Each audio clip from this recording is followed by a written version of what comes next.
있는 분과 반갑게 인사할까요? 사랑합니다. 감사합니다. 당신을 축복합니다. 당신은 축복의 통로입니다. 나도 축복의 통로입니다. 자기로 밝히시고요. 자기도 축복의 통로입니다. 아멘. 오늘 저와 여러분에게 주시는 하나님의 말씀은 열왕기상 19장 5절에서 8절로 하나님이 주시는 참쉼, 이러한 제목으로 하나님의 말씀을 전하겠습니다. 여러분, 우리가 일을 하다 보면 몸이 피곤합니다. 피곤하면 가장 먼저 해야 할 일이 있습니다. 그건 뭘까요? 뭘까요? 휴식입니다. 쉬어야 됩니다. 고추를 따다가도 쉬어야 됩니다. 모를 심다가도 쉬어야 되고, 양파를 까다가도 쉬어야 됩니다. 만약 쉬지 아니하면 몸에 큰 이상이 있어서 더 큰 일을 닥칠 수 있습니다. 우리에게는 쉼이 필요합니다. 쉼이 없이는 할 수가 없습니다. 학교에서도 초등학교, 중학교, 고등학교, 대학교, 또 모든 강의에서 수업을 하는 시간이 있고 쉬는 시간이 있습니다. 휴식이 없으면 안 됩니다. 우리 모든 인간에게는 쉼이 필요합니다. 그래서 낮과 밤을 주시는 것은 낮에 열심히 일을 하고 밤에 쉬도록 만든 겁니다. 그런데 불면증에 걸리게 되면 낮이나 밤이나 잠을 자지 못하고 눈은 토끼눈처럼 빨개지고 머리에는 스팀이 들어와서 머리가 아프고 눈은 몽롱해져가지고 앞을 가리지 못하고 몸에는 힘이 쭉쭉 빠지는 겁니다. 그래서 하나님께서 휴가를 주시는 것도 바로 쉼을 주신 것이고, 또 주의를 주신 것은 우리가 세상에서 살아가면서 많은 시험과 아픔, 고통, 스트레스로부터 평안을 누리도록 쉼을 갖도록 하기 위해서 6일 동안 열심히 일을 하고 제7일은 안식일인데 지금 현재는 우리가 주일날 첫날을 보는데, 이 주일에는 주님으로부터 주시는 말씀, 하나님이 주신 위로의 말씀을 통해서 우리에게 참 쉼을 주시기 위해서 바로 주일을 주신 것이죠. 근데 어떤 사람들은, 세상 사람들이 이야기할 때 교회 다니는 사람들은 쉬지 않는다, 일주일 동안 열심히 일하고 또 교회 가서 봉사하고 찬양하고 합니다. 그러나 성도들은 그렇게 생각하지 않습니다. 또 그리스도인들은 이 쉼이 계속해서 일하는 것이 아니라 우리 영은 영적인 존재이기 때문에 하나님으로부터 공급함을 받지 아니하면 아무리 평안한 쉼을 쉴지라도 안정을 찾지 못합니다. 그래서 생명의 말씀으로, 생명의 양식으로 우리가 공급을 받는 겁니다. 요즘은 전기 자동차가 참 많죠. 전기 자동차가 쉼없이 달려가다가 쉬할 때가 있습니다. 언제 쉬느냐? 배터리가 완전히 방전됐을 때 쉬는 것이 아니라 중간중간에 쉽니다. 배터리 충전을 하고 또 달려갑니다. 그래서 장거리를 뛰게 만든 거죠. 이러한 충전이 없으면 자동차가 망가지고 일을 하지 못하고 목적지에 도달할 수 없는 거죠. 그런 것처럼 오늘 말씀을 통해서 하나님이 주시는 참 쉼은 무엇인지, 그래서 우리가 이 참 쉼을 통해서 새 힘을 얻고 더 앞으로 나가서 하나님 보시 아름다운 삶을 살아가는 저와 여러분 되시길 주님의 이름으로 축복합니다. 영국 크리스천 투데이에는 최근 우리의 영혼의 안식이 필요함을 알려주는 6가지 신호들이 있다고 기록하고 있습니다. 첫 번째는 육체적인 피곤입니다. 육체적, 영적인 피곤함은 다를 수 있습니다. 그러나 우리의 영혼에 피곤함이 올 때에 대부분 육체적으로 피곤해집니다. 육체와 영혼이 가깝게 엮여 있기 때문에 실제적으로 서로에게 영향을 미친다고 여기서 말씀하고 있습니다.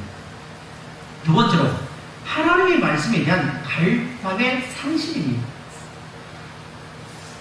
당신은 한때 하나님의 말씀과 임재를 극도로 간절히 구했을 것입니다. 그러나 더 이상 그렇지 않습니다. 더 이상 그렇지 않습니다. 이는 영적으로 굶주리다가 욕구를 잃어버린 것일 수도 있습니다. 이는 여러분의 영혼에 안식이 필요하다는 또 다른 신호입니다. 세 번째로는 하나님으로부터 멀어지게 될 때입니다. 하나님으로부터 멀게 느껴진 적이 혹시 있습니까? 그러면 우리는 하나님이 결코 그렇지 않다는 것을 단정할 수 있습니다. 그러나 많은 경우에 이는 우리가 주님을 주도적으로 찾고 그분 안에서 쉼을 누릴 때임을 알려주는 신호가 됩니다. 네 번째는 봉사에 대한 열정이 사라질 때입니다. 하나님께서 우리의 영적인 필요를 돌봐주시지 않는 것처럼 느낄 때는 다른 이들을 섬기기가 어렵습니다. 다른 이들을 향한 봉사는 언제나 마음이 충만하고 그리스도 안에서 정신과 영혼이 쉼과 만족을 얻은 상태에서 가장 잘할 수 있습니다. 그렇죠. 내 몸이 피곤하면 누구에게 섬기고 싶은 그런 마음이 없습니다. 내가 충만해야만이 충만한 에너지를 가지고 다른 사람을 섬길 수 있는데 내가 지금 방전되어 있는 상태는 결코 할 수 없는 것이죠. 네 번째, 다섯 번째는 자격입니다. 영적인 악화는 때로는 영적인 탈진의 원인이 되고 자꾸 우리만의 만족을 구하게 되기 쉽습니다. 내적인 채움이나 하나님의 임재 안에서 안식이 부족하기 때문에 자꾸 외적인 권리나 자격을 따지게 됩니다. 여섯 번째로는 불확실성에 대한 느낌이 있을 때입니다. 절망은 단순히 희망이 없는 것일 뿐 아니라 충분한 양만큼의 안식이 없다는 의미도 있습니다. 지칠 때는 희망을 발견하기 어렵고 그렇기 때문에 하나님 안에서 지속적으로 희망을 발견하길 원한다면 영혼의 안식이 매우 중요합니다. 참 공감이 되는 이야기입니다. 오늘 본문에도 보면 참 안식이 필요한 사람이 있습니다.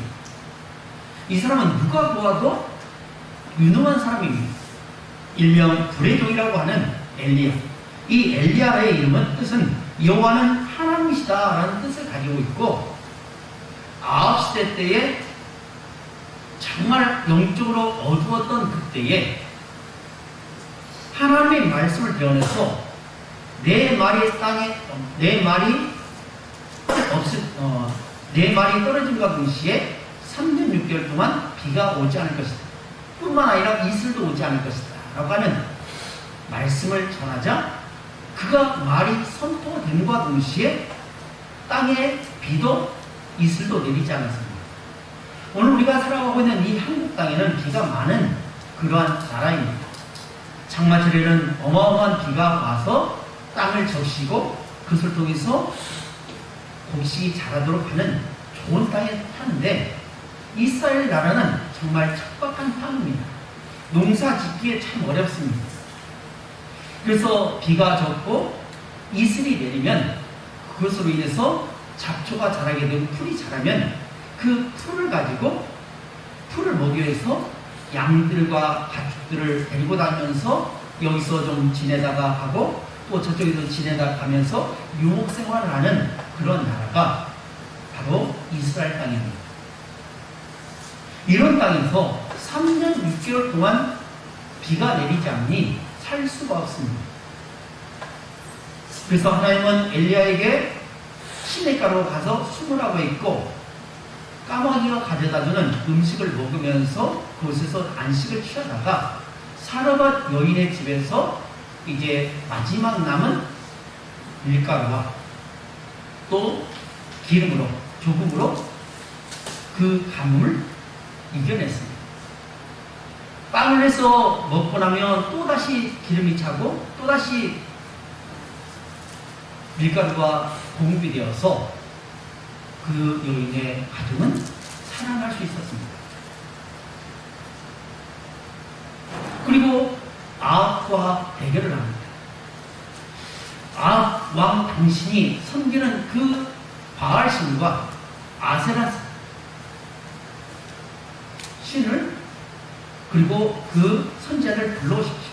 나와 갈멜산에서 하늘에서 불을 내려서 재물을 태우는 그 신이 진짜 하나님이라는 것을 우리가 증명합시다 라고 합니다. 그래서 850대 1로 싸워야 되는데 어찌된 일인지 성경에는 바알 선지자가 등장합니다. 그래서 바알이여 바알이여 바알이여 하면서 몸에 칼을 대고 창으로 흠집을 내고 그래서 신을 장식여서 하늘에서 불을 내리려고 했는데 결코 불이 내리지 않았습니다. 불이 내리지 않았고 이제 엘리야가 하나님 앞에 아브라함과 이삭과 야곱의 하나님 그 하나님이심을 증명해 주십시오. 그리고 내가 하나님의 사람임을 증명해 주십시오. 하나님께서 역사하심을 증명해 달라고 기도할 때에 하늘에서 순식간에 불이 내려와서 재물에 물을 12를 붓고 흠뻑 적신 그런 가운데 재물과 물과까지 완전히 떠버렸습니다. 그리고 나서 엘리야가 머리를 무릎 사이에 집어넣고 간절히 비를 주시기를 기도했더니 하늘에서 비가 내렸습니다. 이전에 18장에 보면 하나님께서 엘리야에게 말씀하실 때 내가 비를 내릴 것이다. 너는 그래서 아합에게 가라 라고 하신 말씀에 따라서 엘리야가 그렇게 기도했더니 물이 비가 왔다는 겁니다. 이렇게 유능한 일을 했습니다. 그리고 바알 선지자 450명을 완전히 다 죽여버렸습니다. 이쯤 되면 얼마나 기세가 등등하겠습니까? 승리했으니까 얼마나 기쁘겠습니까? 그런데 놀랍게도 엘리야는 지금 낚시에 빠져가지고 광야까지 도망가가지고 그 일성을 거쳐서 광야까지 들어가가지고 그곳에서 로뎀나무, 우리 로뎀나무 하면 아주 저기 그 단풍나무처럼 그런 그늘을 주는 나무라고 생각하는데 아니라 그 조그마한 장미처럼 그렇게 자라는 그런 곳입니다. 그냥 물이 많지 않기 때문에 아주 작은 나무 밑에서 누워가지고 나는 지금 죽게 되었습니다. 하나님 나를 내 생명을 취하십시오라고 하면서 낙심에 빠져 있습니다. 그러면 왜 엘리야가 이처럼 낙심에 빠져 있을까? 분명 하나님의 말씀대로 행했고 하나님의 뜻을 밝혔는데 백성들이 돌아서지 않는 겁니다. 백성들을 불러다 놓고 너희는 택해라. 아합이 섬기는 그 바알 신을 섬길 것인지 아세라 신을 섬길 것인지 아니면 내가 믿는 그 하나님을 섬길 것인지 너희를 선택하라고 했는데 백성들이 이러지도 않고 저러지도 않고 그냥 눈치만 보고 있습니다. 왜 그렇습니까? 기적을 보면 진짜 하나님의 신이라는 것을 인정합니다. 그렇지만 현실은 그렇지 않다는 거죠. 현실은 지금 어떻습니까? 누가 주권을 잡고 있습니까? 누가 왕권을 잡고 있습니까? 아합이 잡고 있습니다. 아합이 잡고 있다 보니까 현실은 지금 아합의 눈치를 봐야 되고 기적은 체험했지만 하나님이 살아계심을 알았지만 그러나 차마 아합의 눈치를 보고 이러지도 저러지도 못하는 현실 속에 있다는 겁니다. 우리 많은 그리스도인들이 그렇다는 겁니다. 하나님의 살아계심을 분명히 알고 있습니다. 생명의 주님이 계시다는 것을 분명히 알고 있습니다. 나를 구원해주신다는 것을 분명히 알고 있습니다. 내 생명을 책임져 준다는 것을 분명히 알고는 있지만 현실은 우리가 그렇게 녹록하지 않죠. 건강의 문제로 인해서 전전긍긍할 때도 있고 또 경제적인 문제 때문에 얼마나 힘든 그런 나날을 보낸지 모릅니다.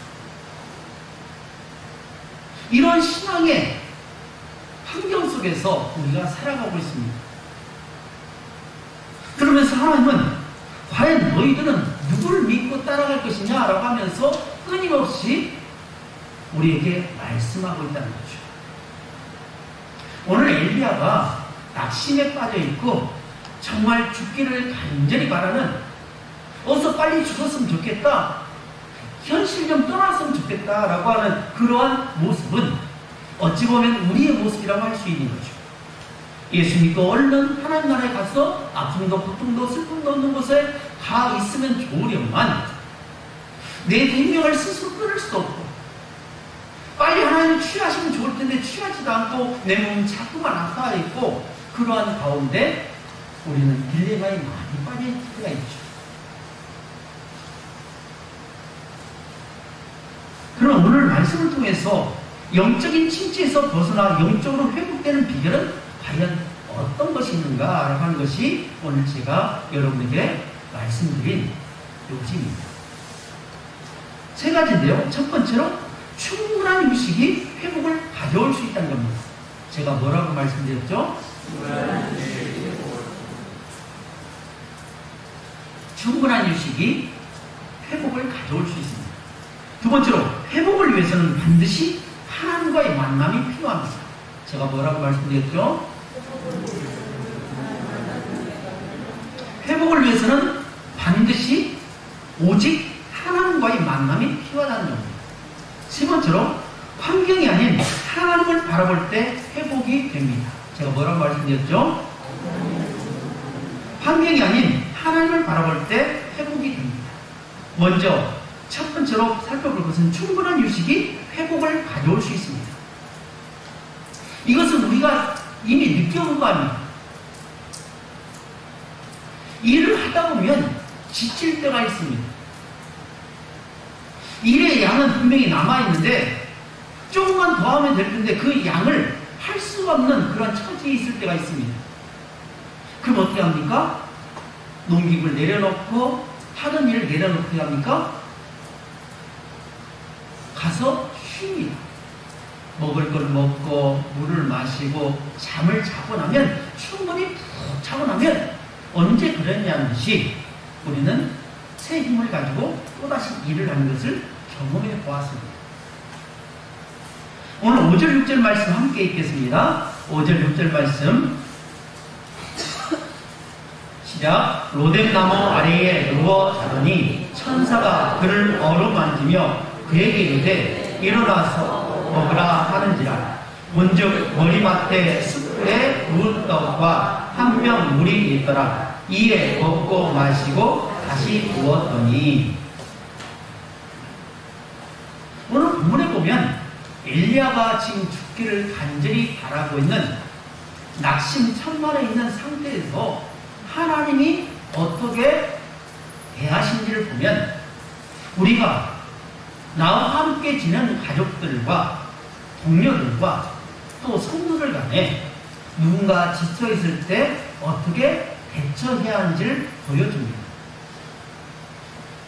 하나님은 야, 너 불의 종 아니냐? 하늘에서 불을 내렸고 발신자 450명을 죽였고 하늘에서 물을 내리지 않느냐? 너 능력 어딨냐? 내가 능력 준 거 너 어디다가 지금 쓰고 어디다 낭비하고 지금 나한테 지금 이렇게 따지고 있느냐라고 말합니까? 아니란 겁니다. 하나님은 아무런 말씀하지 않습니다. 단지 천사를 보내서 그를 어루만집니다. 왜 어루만졌을까요? 왜 하나님은 천사를 보내서 어루만졌을까요? 예? 지쳐 있으세요? 아니요. 지금 잠을 자고 있으니까 깨우는 겁니다. 터치. 야, 일어나. 아침밥 먹어야지. 야, 일어나. 그러면서 터치한 것입니다. 하나님의 터치가 있습니다.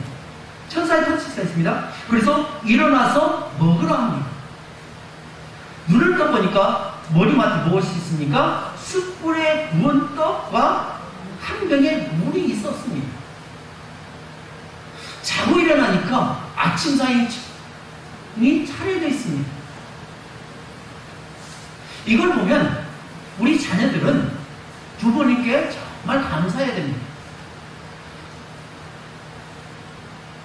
잠자고 일어나면 아침밥을 줍니다. 점심밥을 제공합니다. 저녁밥을 제공합니다. 내가 수고해서 밥을 차린 것도 아닌데 부모님은 열심히 일어나고 와서 또 자녀들에게 음식을 제공하는 것을 보면 우리는 참 부모님께 효도해야 됩니다. 근데 사실 저도 잘 못해요. 부모의 마음을 잘 몰라요. 부모가 되다 보니까 이제서야 조금 눈꽃만치 좀 알아가는데 참 자녀들은 부모님께 감사할 필요가 있습니다. 하나님은 엘리야에게 따지지 않습니다. 너 왜 그랬느냐? 추구하지 않는다는 겁니다. 지금 필요한 것은 지금 잠이 필요한 것이고, 지금 필요한 것은 음식이 필요한 것이고, 지금 필요한 것은 휴식이 필요하기 때문에 하나님은 얼음 만지면서 깨우면서 일어나서 먹으라라고 하십니다. 이것을 재차 반복하신다는 겁니다. 사랑하는 여러분, 혹시 우리 주위에도 이렇게 지쳐있는 분이 있다면, 힘들어하는 분이 있다면 추구하지 마시기 바랍니다. 왜 교회 안 나왔냐고, 왜 봉사하지 않냐고, 왜 지금 주저하냐고 따지지 말아야 됩니다. 그냥 지켜봐준 겁니다. 그리고 그냥 안아준 것입니다. 그래서 우리 장례식장에 갈 때 정말 위로의 말을 해야 되는데 무슨 말을 해야 할지 모를 때가 있습니다. 그러면 동성 간에 남성 여성이 아니라 여성 여성 남성 남성, 그래서 그냥 끼어놔주고, 그냥 한번 끼어놔주고 툭 가는 것이 아니라 한동안 끼어놔주면서 나도 하는 것입니다. 마치 우리가 엄마가 젖을 먹이고 나서 어떻게 합니까? 나도 했던 것처럼 그렇게 하면 됩니다. 추구한다고 되는 것이 아닙니다. 지금 상대방은 완전히 방전 상태입니다. 배터리가 완전히 없는 상태입니다. 그럴 때 어떤 말을 해도 귀에 들리지 않는다는 겁니다. 그때는 먼저 휴식을 취하도록 음식을 제공하고 또 어루만져 주는 것이 필요하다는 겁니다. 두 번째는 회복을 위해서는 반드시 하나님과의 만남이 필요합니다. 첫 번째는 하나님이 어떻게 하셨다고요? 어루만지면서 숯불에 구운 떡과 물 한 병으로 그를 먹이고 재웠습니다. 예, 충분히 재웠습니다. 그리고 나서 하나님이 이제 기운을 차리니까 이제는 하나님께서 어디로 가느냐? 호렙산으로 가라고 말씀하십니다. 40주 40야를 갔습니다. 왜 호렙산으로 가라고 했을까요? 예? 호렙산은 하나님을 만나는 곳입니다. 하나님의 산입니다. 하나님이 계신 곳이 바로 호렙산이라는 거죠. 그곳에서 하나님을 만났습니다. 영적인 에너지가 필요합니다. 그러면 우리 그리스도인에게 호렙산은 어떤 곳일까요? 바로 교회라는 것입니다. 성전입니다. 그래서 매 주일마다 일주일에 한 번은 기본적으로 교회에 나와서 예배를 드립니다. 물론 우리가 음식을 먹고 영양제를 마시고 또 주사를 맞음으로 우리 육신의 몸이 건강해질 수 있지만 언제나 영적인 것과 육적인 것이 같이 가야 됩니다. 육적인 것만 충만하고 영적인 것이 충만해지면 어떻게 합니까? 한쪽으로 치우쳐서 육적인 인간이 되고, 영적으로 충만한데 몸이 건강치 못하면 어떻게 합니까? 그 사람도 온전치 못한 신앙생활을 합니다. 그래서 성도는 모든 직장에서 했던 모든 일들 내려놓고 하던 일 다 내려놓고 주님 앞에 나와서 예배를 드리는 겁니다. 그리고 주의 종을 통해서 하나님의 말씀이 재해석된 그 말씀을 가지고 은혜를 나눈 거죠. 이런 안식이 참 안식이 된다는 것입니다. 그리고 우리 인생에서 하나님을 만나지 못하는 인생은 실패한 인생입니다. 오늘까지 베드로서 말씀을 새벽 예배에 마쳤는데 우리는 반드시 너나 할 것 없이 모든 인생은 하나님을 대면하여야 합니다. 하나님을 만나야 합니다. 히브리서 9장 27절에 사람이 죽는 것은 한 번 정해졌다고 했습니다. 그러나 그 뒤에는 뭐가 있다? 심판이 있다. 근데 하나님을 만나는데 심판하시는 하나님을 만날 것인가? 아니면 상 주시는 하나님을 만날 것인가는 우리가 결정하는 겁니다.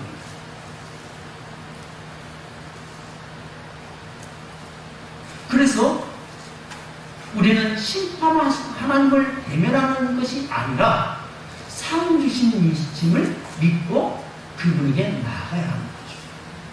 하나님은 우리에게 상을 주시기 위해서 어떻게 하냐? 우리를 찾아오십니다.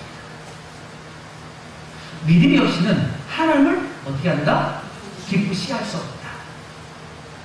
이 믿음이 있는 사람은 그가 계신 것과 하나님이 계시다는 것을 반드시 알아야 됩니다. 또한 그분이 계신 것이 있는 것이 아니라 뿐만 아니라 그분이 나에게 상 주신 이심을 믿어야 할지니라 라고 말씀합니다. 믿음이 없으면 하나님을 기쁘시하지 못합니다. 그래서 우리 사람들은 믿음을 가져야 됩니다. 그리고 이 믿음을 가진 사람은 반드시 알아야 할 것은 하나님이 계시다는 겁니다. 하나님이 계시다는 것을 우리가 믿는 겁니다. 그 하나님이 예수님을 보내셨다는 걸 믿는다는 겁니다.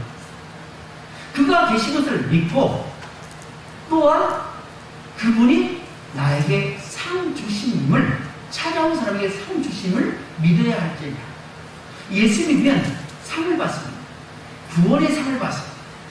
세상의 최고의 상을 받습니다. 그분이 바로 하나님이시라는 겁니다.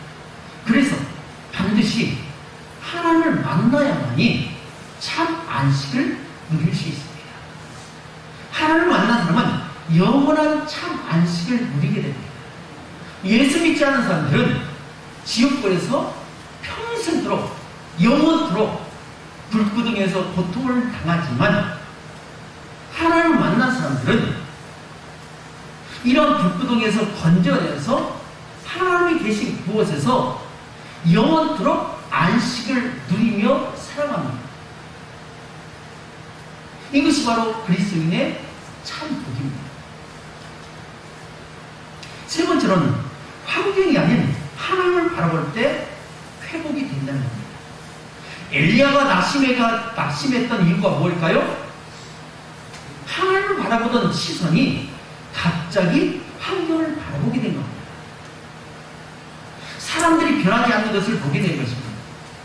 또 이세벨이 자기를 죽이겠다고 군사를 보낸다는 그 이야기를 듣는 순간, 환경을 보는 순간 낙심천만에 빠지게 되었다는 겁니다. 이 모습은 신약시대 때의 베드로의 모습과 비슷합니다. 엘리야의 모습에서는 하나님만을 바라볼 때는 하늘에서 불이 내려왔습니다. 하늘에서 비가 내려왔습니다. 기적을 일으켰습니다. 사람을 살렸습니다. 근데 하나님을 바라보지 못하고 환경을 바라보는 순간 낙심천만에서 어서 나 죽여주십시오 라고 하는 요구를 하는 거죠. 신약시대 때는 폭풍 가운데 예수님께서 걸어오신 것을 보면서 제자들이 유령이다 라고 생각했습니다. 그때 주님께서 나니 안심하라. 너희 스승이다. 나 예수다. 겁내지 마라 라고 하십니다. 무리를 걸어오셨습니다. 그러자 베드로가 한 말이 주여 주님이시거든 나로 하여금 이 무리를 걷게 하옵소서라고 말합니다. 그러자 베드로가 어떻게 합니까? 무리를 저벅저벅 걸었습니다. 어떻게 걸었나요? 시선이 어디에 고정됐을 때? 주님께로 시선이 고정되자 무리를 걸었습니다. 그런데 언제 빠졌습니까? 주위를 바라봤어.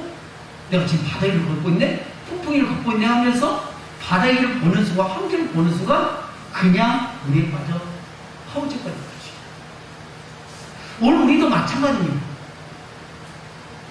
말씀을 전하는 서기원 목사나 여러분이나 환경을 바라보는 순간 곧바로 꼬꾸라집니다.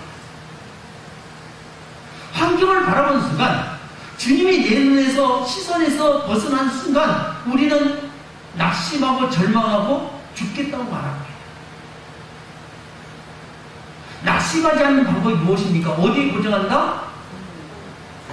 하나님께로 고정하는 겁니다. 힘들고 어려울 때 어떻게 하냐? 기도하는 겁니다. 왜요? 하나님께 시선을 고정하기 위해서.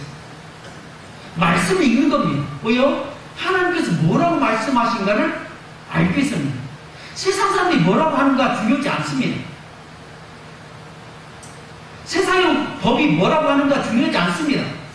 하나님께서 나에게 뭐라고 하시는지, 하나님 이 상황 속에서 지금 뭐라고 하시는지 그 말씀에 집중하다 보면 다른 것이 들려지지 않고 새 힘을 얻게 된다는 겁니다.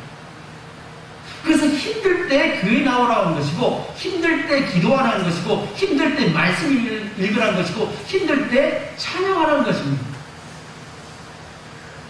우리는 영의 사람입니다. 영의 사람이기 때문에 하나님을 만나지 않으면, 하나님께서 공부하지 않으면 우리는 절대로 힘을 낼 수가 없는 존재입니다. 그래서 예수님께서 오셔서 수고하고 무거운 짐진 자들아 다 내게 오라, 내가 너희를 쉬게 하리라. 나는 마음이 온유하고 겸손하니 내게 와서 배우라 라고 말씀합니다. 수고하고 무거운 짐들을 지고 살아가는 힘들어하는 사람들에게 나에게 오라라고 말합니다. 왜요? 참 힘을 주시기 위해서 그렇습니다. 참 만족을 주시기 위해서 그렇습니다. 참 안정을 주시기 위해서 오라고 하는 것입니다. 그런 걸 보면 오늘 여기에 나와 있는 우리 그리스도인들이 세상에서 가장 행복한 사람입니다. 내 스승의 돈이 좀 부족하고 건강이 좀 좋지 않고 내 환경이 좋지 않을지 모르겠지만 우리는 가장 소중한 보물을 우리 안에 모시고 사는 사람입니다. 세상에 가장 소중한 보물이 뭡니까? 예수 그리스도입니다. 구원입니다. 이제 말씀을 읽기 원합니다. 오늘 말씀을 통해서 회복은 어떻게 이루어지냐? 충분한 휴식이 회복을 가져올 수 있다는 것이고, 두 번째, 회복을 위해서는 반드시 누구와의 만남? 하나님과의 만남이 딱 이루어져야 합니다. 세 번째, 환경이 아닌 누구를 바라볼 때요? 하나님을 바라볼 때 회복이 이루어집니다. 바라긴요, 이번 한 주간도 충분한 휴식을 취하시고 또 회복을 위해서 하나님과 만남이 있고 또 환경이 아닌 하나님을 바라봄으로 회복하여 참 안식 속에서 승리하는 우리 모두가 되시길 주님으로 축복합니다. 기도하겠습니다.